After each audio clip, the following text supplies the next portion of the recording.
c'est tout, j'espère que vous allez bien. Aujourd'hui on se retrouve pour parler d'un nouveau challenge. Je vais vous raconter l'histoire et on va essayer d'aller lui parler. J'espère qu'il va pas me foutre devant parce que c'est bon, j'aimerais bien qu'il y ait au moins un démon qui ne me mette pas devant. On va s'habiller comme il se doit pour faire un challenge. Je demande à cette petite alien de me transformer. Oh, je voulais... Je suis désolée si je parle bizarrement, c'est que j'ai un truc sur... C'est quoi? Pour ceux qui se disent, mais pourquoi elle a mis ça? Allez voir mes vidéos d'il y a un an.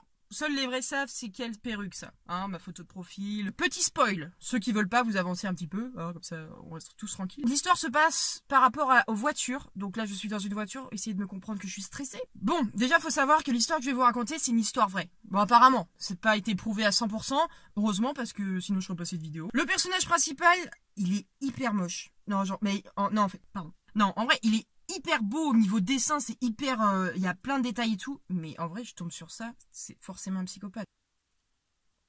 Donc tu vois, elle a une petite bougie. Depuis ses 17 ans, Elvondo, il a jamais fêté son anniversaire. Oh, c'est hyper triste le début quoi. Ses parents, ils travaillent comme camionneurs, du coup ce qui fait que bah ils sont vraiment très rarement chez eux. Pendant 10 ans, Elvondo, il reste tout seul chez lui, et du coup ses parents lui envoient de l'argent pour qu'il puisse vivre. Faut savoir qu'il est hyper fragile mentalement, mais il est hyper aussi fasciné par l'étrange et c'est pas de bonnes choses qui vont ensemble ça. Alors ce qu'il fait c'est que tous les soirs il lit des histoires d'horreur qui se sont passées réellement. Je pense que c'est le seul qui lit des histoires d'horreur réelles. C'est comme les films d'horreur. Jamais de ma vie je regardais un film d'horreur basé sur des faits réels. C'est mort. Genre après moi je vais être parano et je vais tous les voir dans la maison. Alors déjà qu'il y a Valak et puis il y a Yowoki en ce moment ils s'entendent plus.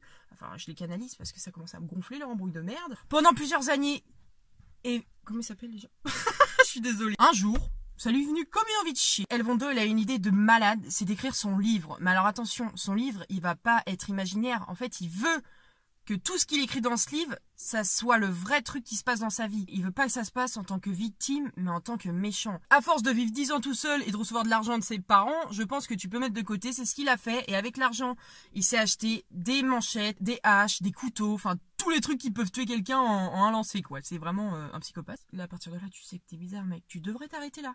Elvondo, arrête-toi là, ça va mal finir. Un soir, il y a les voisins qui ont entendu un bruit de fusil. Ils se doutent pas du tout que Elvondo, c'est un gros psychopathe. En fait, le voisin, il pensait que le bruit venait de chez Elvondo.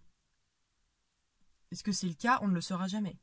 Je suis désolée. La femme décide de rester chez elle pour au cas où appeler les flics, tandis que l'homme décide d'aller voir Elvondo, lui demander si ça venait de chez lui. Ce qui répond non, normal. Tu vas pas dire oui, je suis en train de tuer plein de monde là, tu veux venir, c'est la fête et tout. Elvondo explique que c'est pas lui, qu'il a rien fait. À l'horloge, il était 22h. Jusqu'à 23h, ils ont continué à parler. Et après 23h, il y a le voisin qui dit « Bon, je vais peut-être rentrer parce que là, ça fait tard et tout. » Il a fait un piège pour tous ceux qui sortent de la porte d'entrée. Ils sont coupés la tête par un fil. Et c'est ce qui s'est passé avec le voisin. La femme ne se doute de rien. Elle pense que ils sont en train de discuter. Normal, c'est voisins. Hein. Il décide d'aller chez la voisine. Il sait qu'il n'y a plus que la femme puisqu'il connaît à peu près les voisins. Eux, les voisins ne connaissaient pas Elvondo, mais Elvondo connaissait les voisins. Parce que forcément, il essaye de voir à peu près les victimes.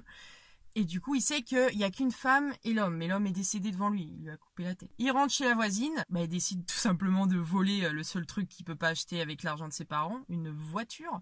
Donc il prend la voiture du voisin, un gros 4x4 sa mère noir. Et noir, c'est la couleur préférée d'Elvondo. Bon après, c'est un peu normal. Genre, je le considère comme un démon. Donc le noir, ça te va très bien, mec. En fait, il savait que la femme du voisin, elle travaillait de nuit. Donc elle partait vers 3h du matin travailler. Il a installé une trappe sous leur 4x4 qui permet de rentrer dans le 4x4 discrètement et de ressortir discrètement.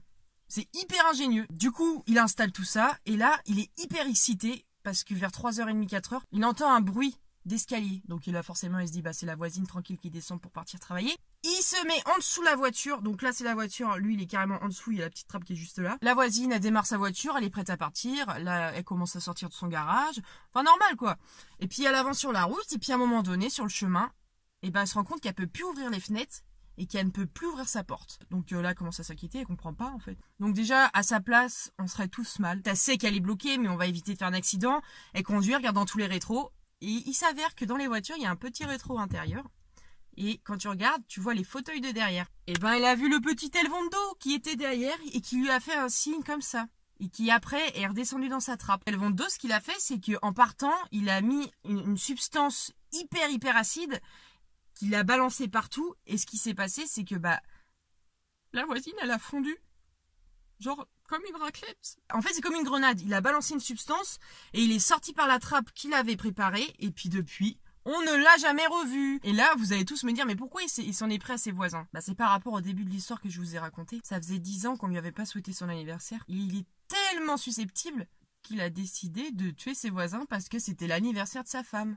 Donc maintenant, à chaque anniversaire de n'importe qui, faites gaffe, regardez sous vos voitures, c'est très important. J'espère que ça vous aura plu, n'hésitez pas de liker, commenter, partager, vous abonner, et je vous souhaite une très bonne journée, une très bonne soirée, ça dépendra quand vous regardez cette vidéo. Allez!